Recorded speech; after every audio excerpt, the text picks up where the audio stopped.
Today I'm going to tell you one thing that's wrong with each UFC weight division, starting off with flyweight, finishing with heavyweight. There is one rule though.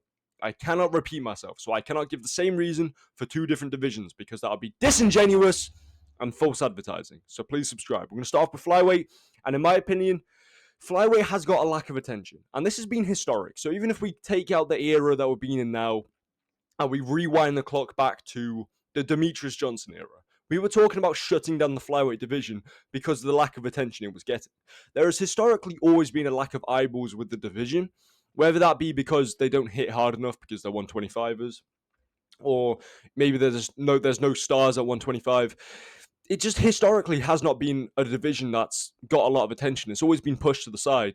And it doesn't really help that there isn't really many fresh matchups we can do at flyweight. Obviously, there's the Joshua Van Pantoja fight, which has, appeared itself in, or shown itself in the past week and a half because Joshua Van beat Royval. But if we turn the clocks back about half a month, there's no fresh matchups to do for Pantoja. You know what I'm saying? We had to justify giving Kaya Sakura a title shot in his debut because there was nothing else to do at flyweight. There's nothing to do. It gets a lack of attention. That's the problem with the flyweight division. Moving on, bantamweight.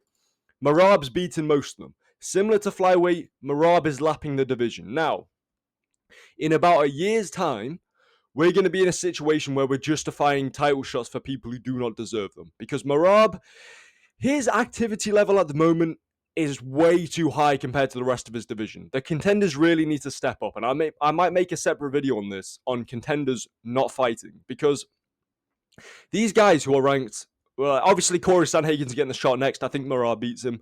But guys like Umar, why aren't we fighting? You fought in January. We're now in July. What are we doing? You fought 6 months ago. Get back in the cage. You haven't even had a fight booked. What's going on? O'Malley just fought, so it's kind of like, you know what I mean. But Piotr, he's booked. But these guys need to fight more than one time a year. Because when they're fighting once a year, Merab is lapping these guys. We're gonna be in a situation where there's no one to give Merab, and we're gonna have to justify like trilogy fights. A Sean O'Malley trilogy fight is probably gonna be something that gets justified sometime next year, even though Merab has already got 2 wins over him, because there's gonna be nothing else to do. That's my prediction for this division because the contenders just aren't fighting each other. It doesn't make any sense. Anyway, moving on, featherweight. If you've been around this channel for the past couple of weeks, and you've watched some of my videos, you know how much I hate the featherweight matchmaking. Okay, I think it's terrible, but it's the main problem I have with this division. The matchmaking recently has been absolutely atrocious. Okay, Evloev should be getting the title shot. He's been given Aaron Peakgram making his debut. Lopez should be given Yair. Should not be getting Gene Silva. It's a fun fight. Shouldn't be made in my opinion though. Yair, they're trying to give Yair a title shot. Why? Why are we trying to give him a title shot? Doesn't make any sense, but I'm not going to run on this too much because I've already made several videos on the topic. We're just going to move on. Lightweight. Lightweight is 2 stacked. What does this mean? Well, it's difficult to build up momentum when you're a contender when there's so many killers inside the division. Even guys who are unranked. Jaron Gordon is still unranked. Yoel Alvarez is still unranked. These guys are killers. It's difficult to build up momentum unless you get favorable matchups like Paddy Pimblett got, or you're just that good like Arman Tsarukyan. Arman Tsarukyan did get some favorable matchups though. There's a lot of his fights he's against these guys who are like -7 or like +700 underdogs against him. So it's weird. But to really get to the top, you either need favorable matchups or you need to just be that good to break into the top 10. On top of that, I think there's not really that big of a difference between someone like Dan Hooker in 7th and Benoit Saint Denis in 14th. So, or even Grant Dawson in 15th. I think Grant Dawson beats Dan Hooker. So, or it's at least a close fight. And that's a 7-place difference. So it's very stacked of a division. And unless you're just that good, very difficult to break into the top 10. Which is how it should be. But, welterweight, we're going to get a logjam. Because first things first, Islam Makhachev, he's coming in, he's fighting JDM. That's brilliant for the division because that means the rest of them have their time to sort things out and actually fight each other. There are 8 people on the screen other than Jack Della Maddalena who all need at least a win. I would argue Bilal Muhammad needs 2, but I've got him down as needing 1 win. Let's say these 8 guys all fight each other. We now have 4 winners. Now, the respectful thing to do here is have a nice little Royal Rumble where, Shavkat fights Usman and then Gary fights Morales and then winner takes winner. But that won't happen. They will all sit on Twitter and beef about who deserves it the most. Gary's going to whine saying that he's a company man and he deserves it next. Shavkat's going to say, I literally beat you.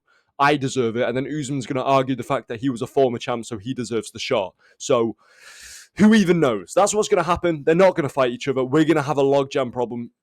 It's probably sometime next year, unless there's a clear-cut contender who just fights much more than everyone else, which is probably going to be Ian Gary now I think about it.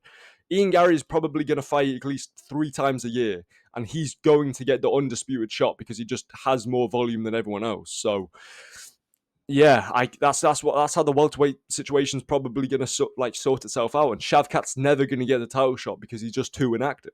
But yeah, moving on, middleweight. Not a lot of depth. There's a lack of depth in the middleweight division.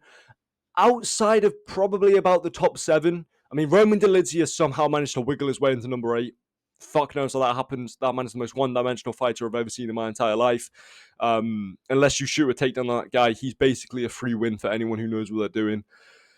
But outside of that, we have a 35-year-old contender in Roman Kopylov.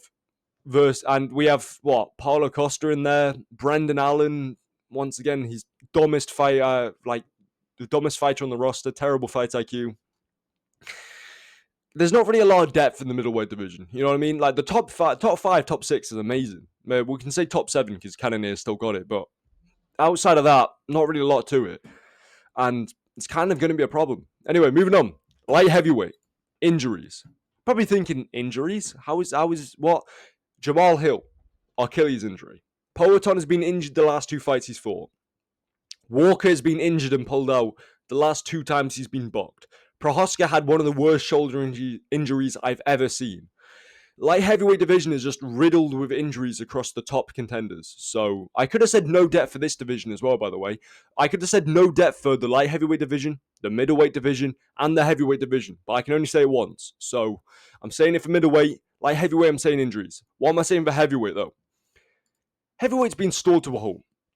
The top of the division has been stalled. Obviously now with Tom Aspinall actually being the undisputed champ and John Jones, running off to do whatever the fuck he wants to do in his life, basically.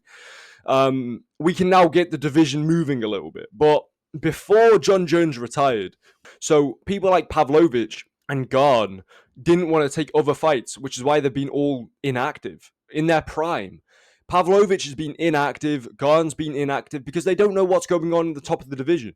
They don't know if Jones is going to fight. They don't know if Aspinall is going to fight. They don't know if they can get a shot against Aspinall if Jones retires. So that was the problem with the heavyweight division. Now that Jones has left, we can actually get free-flowing a little bit and get some fights going. So, So let me know what you think about the video, and I'll see you in the next video. Goodbye.